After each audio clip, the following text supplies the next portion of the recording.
Waste bank مغربی کنارہ یا غرب اردن زمین کا ایک حصہ ہے جو دریائے اردن کے مغربی کنارے پر واقع ہے۔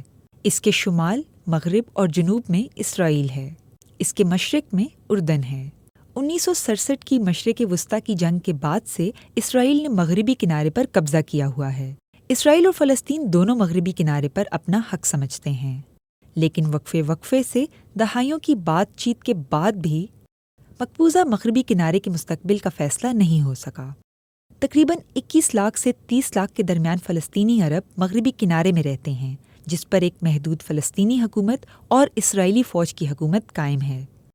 مغربی کنارہ جس میں مشرقی یروشلم بھی شامل ہے، وہاں 7 لاکھ اسرائیلی آبادکار بھی ان آبادیوں میں رہتے ہیں جسے اسرائیل نے قبضہ کر کے تعمیر کیا۔